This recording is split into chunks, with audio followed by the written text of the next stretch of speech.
नमस्कार दोस्तों, natures love and care में आपका स्वागत है। दोस्तों, आप जो पौधा देख रहे हैं ये मोगरा।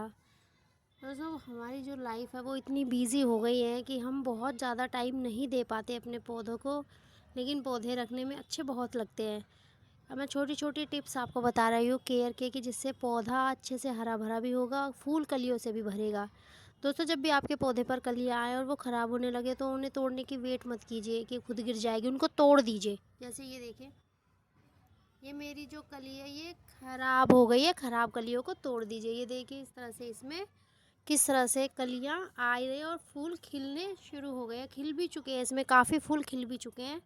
तो देखिए दोस्तों, आपको क्या करना है, जैसे ये है, ये फूल खिलकर ख़त्म हो गया है, यहाँ पे अब ना कली है ना फूल है। आपको सिर्फ इसको ऊपर से टिप काट के छोड़ देना है, क्योंकि अब बारिश का मौसम आ जाएगा आने वाले टाइम में। तो जो पौधे की ग्रोथ है वो कहते हैं ना, रात दुनी दिन दुनी और रात चौगनी, वो वाला तरह से पौधा ग्रो करता है। तो आपको बस उसको काट के छोड़ देना। जैसे ये फूल आके ख़त्म हो चुका है तो इसको आप काट दीजिए, इसको टिप काट दीजिए। तो नई जो लीव्स आएंगी, नया जब टहनी आगे बढ़ेगी तो उसमें कलियों के गुच्छे शुरू हो जाएंगे। दोस्तों, ये मेरा तीसरी बार फूल और कलियाँ आई हैं। इसके बाद जैसे ये फूल ख़त्म होंगे मैं इसको पूरे ऊपर से टिप्स काट दूंगी और इस पर दोबारा से कलियाँ और फूल भर जाएंगे। इसके केयर के लिए आपको क्या करना है दोस्तों, हर किसी के घर में चाय ज़रूर बनती है। चाय बनने के बाद जो चाय पत्ती बचती है, उस चाय पत्ती को फेंकिएगा नहीं। वो चाय पत्ती इतना अच्छा खाद है आपके पौधों के लिए कि आप सोच भी नहीं सकते। जो चाय पत्ती है दोस्तों, वो एक ऐसा खाद है आपके पौधों के लिए जिसमें आपको ये नहीं सोचना पड़ता कि इसको गर्मियों में डालना है या सर्दियों में डालना है। आप उसे बेहिचक सर्दियों में भी यूज़ कर सकते हैं अपने पौधों के लिए और गर्मियों भी, और आपके पौधों के लिए वो वरदान की तरह काम करती है बहुत अच्छे से।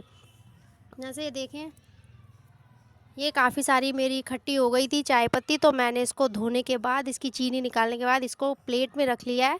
एक हफ्ते की चाय पत्ती जब मेरी ये इकट्ठी हो गई है दोस्तों, तो मैं इसको अपने सारे फूल वाले पौधों में दे देती हूँ। इसमें या तो आप पानी में घोल के भी दे सकते हैं, अगर नहीं पानी में घोल के देना चाहते तो आपको कुछ नहीं करना, सिर्फ थोड़ी सी मुट्ठी में लेनी है और उसको जड़, जो पौधा है उसकी जड़ के आसपास मिट्टी खोद लीजिए और उसमें इसको दबा दीजिए। देखिए मैं कैसे नॉर्मली करती हूँ।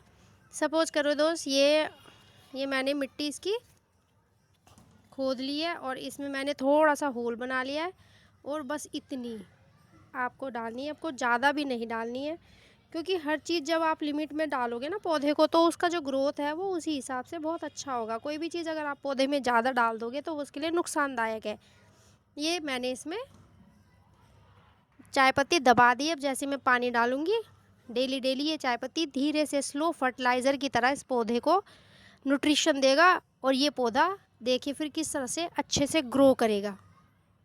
दोस्तों, ये रात की रानी है। रात की रानी का जो पौधा होता है वो बहुत अच्छा लगता है। उसके जो फूल होते हैं, उसका जो कलर होता है वो बहुत अट्रैक्टिव होता है। और गर्मियों में सबसे जो क्लस्टर्स में भर भर के जो फूल आते हैं वो रात की रानी के, जिसको हम 4 o'clock भी बोलते हैं, क्योंकि इसके जो फूल है वो शाम के 4 बजे के बाद खिलते हैं। देखिए मेरे बगीचे में, मेरे टेरेस गार्डन में इसके कितने सारे फूल खिल चुके हैं और देखिए आप कितना लीव्स की बंचेस के ऊपर ये फूल कितना सुंदर लग रहा है, आप देख सकते हैं।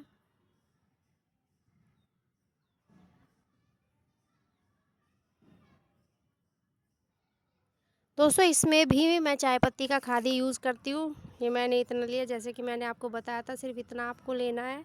ये आपको हर 10 दिन हफ्ते में कर लेना है ये प्रोसेस, और फिर आप देखिएगा आपके पौधे कैसे ग्रो करते हैं। ये मैंने इसमें डाल दिया है और मैं अब इसको मिट्टी से ढक देती हूँ, ताकि जब आप पानी डालें तो पानी के साथ ये जो है ये बाहर बहे नहीं। ये मैंने इसमें दबा दिया। अब मैं इसमें पानी दूंगी तो ये स्लो फर्टिलाइज़र की तरह इसमें रिलीज़ होता रहेगा और इस पेड़ पर कलियाँ और फूलों की कोई भी कमी आपको दिखाई नहीं देगी। दोस्तों, ये अपराजिता है, जिसे शंख पुष्पी भी कहा जाता है, क्योंकि इसके जो फूल की शेप होती है वो शंख की तरह होती है। ये मेरे पास वाइट कलर का और ये ब्लू कलर दोनों ही मेरे पास है। अब इसमें जैसे कि अब 2-3 बारिश हुई थी तो ये इसमें जो ग्रोथ है वो स्टार्ट हो गया बहुत अच्छा। तो मैं भी, क्योंकि जब पौधा बहुत अच्छा ग्रो कर रहा होता है और आगे अगर उसकी थोड़ी सी केयर कर ले, उसको प्रॉपर अगर खाद दे दे, तो वो जो पौधा है आपका वो बहुत ज़्यादा ग्रो करता है। तो मैं इसमें भी ये चाय पत्ती का, क्योंकि मेरे हफ्ते भर की चाय पत्ती तो काफ़ी सारी इकट्ठी हो गई थी, तो मैंने इसकी चीनी को निकाल के ये मैंने इस तरह से इसमें इसकी जड़ के पास, इसको भी मैंने ऐसे मिट्टी के नीचे जड़ के आसपास दबा दिया है और अब ये पानी के साथ रिलीज़ होती रहेगी। इसी तरह से दोस्तों ये आपको भाई या तो आपके पास खुरपी होगी या कोई भी अगर नोकीला कोई भी अगर है आपके पास, जैसे डंडी है या नोकीली कोई भी चीज़, उससे आप इसमें जड़ के पास थोड़ा सा होल कर लीजिए जिससे जड़ों को नुकसान ना पहुंचे। इस तरह से मिट्टी को हटाइएगा और इसमें इसी तरह से ये इस तरह से आप मिट्टी खोदने के बाद मिट्टी में ये इसका दे दें और उसके बाद इसके ऊपर से मिट्टी आप कवर कर दीजिए।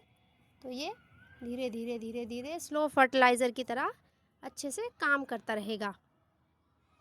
दोस्तों ये मधुकामनी है, इसकी वीडियो मैं 2 दिन से डाल रही हूँ कि इसकी जो खुशबू होती है, इसके जो फूल जिस तरह से गुच्छे में खिलते हैं, तो ये ऐसे लगता है जैसे कि आपने एक गमले में गुलदस्ता ऊपर से लगा दिया। नेचुरल प्राकृतिक गुलदस्ते की तरह ये नज़र आता है, जो देखने में बहुत सुंदर लगता है। तो इसमें भी ये देखिए, आप देख सकते हैं कि इस तरह से इसमें फूल खिले हुए हैं और जो ये फूल होते हैं, ये देखने में होते तो ये छोटे छोटे हैं बट देखने में बहुत सुंदर लगते हैं। ये देखिए ये गुच्छे में खिले हुए हैं। अभी मैं इसके पास बैठी हूँ तो मुझे इसकी भीनी भीनी खुशबू बहुत अच्छी लग रही है। ऐसा लगता है कि इसकी खुशबू के पास बैठे रहे, उठे ना, क्योंकि इसकी खुशबू वास्तव में बहुत अच्छी होती है। जब आप सूंघेंगे तो शायद आप समझ पाएंगे इसकी खुशबू का इफ़ेक्ट।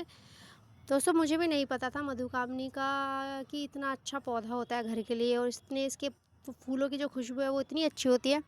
ये मैंने भी किसी के घर गई तो वहाँ पे मैंने फूल तोड़ के सूंघा तो मेरे को समझ आया कि वास्तव में इसकी जो खुशबू है वो बहुत बहुत अच्छी है। इसी वजह से इसको परफ्यूम्स और सेंट में डाला जाता है, क्योंकि बहुत भीनी बहुत ही अच्छी खुशबू इसकी होती है।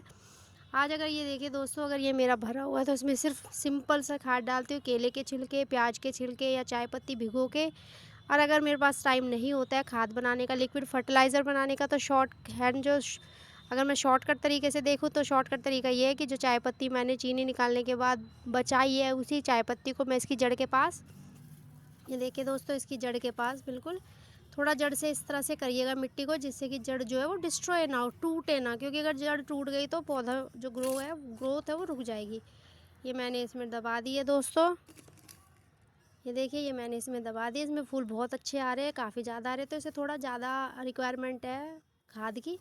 तो ये मैंने इसमें जो भी है, ये इसके सूखे पत्ते हैं, तो ये देखिए ये इसके सारे सूखे पत्ते हैं जो इसमें से झड़ के इसमें गिरते रहते हैं, और इसके में खाद नेचुरली जो ऑर्गेनिक मैन्योर है वो बनता रहता है। तो आप भी इस तरह से अपने पौधों को, चाय पत्ती का जो खाद है वो बहुत अच्छा खाद है दोस्तों। जब आप यूज़ करेंगे उसका, जब उसे यूज़ करके उसका इफ़ेक्ट देखेंगे, उसका प्रभाव देखेंगे, तो शायद आप समझ पाएंगे कि हमारे घर में फ्री का खाद हमारे पास होने के बाद भी हम बाहर से कितना कुछ लाते हैं जो हमारे काम नहीं आता। मैं भी पहले काफ़ी कुछ बाहर से लाती थी, लेकिन इस तरह से मेरे पौधों पे फूल और कलियां नहीं आ पाते थे जो मैं अब देख पा रही हूँ। नेचुरली जब आप किसी चीज़ की केयर करते हो तो उसकी केयर करने के तरीके आपको धीरे धीरे पता चलने लगते हैं और आप प्रॉपर केयर कर पाते हो। जैसे कि न्यू लर्नर होता है तो उसे टाइम लगता है चीज़ों को सीखने में, लेकिन जब वो सीख जाता है तो वो परफेक्शन के साथ काम करता है। पौधों के साथ भी दोस्तों ऐसा ही है। अगर आप पौधों के साथ थोड़ा सा टाइम बिताएंगे, उनकी थोड़ी सी केयर करेंगे, तो धीरे धीरे धीरे आप समझ पाएंगे कि किस चीज़ से पौधे की ग्रोथ है, किस चीज़ से पौधे की ग्रोथ नहीं है।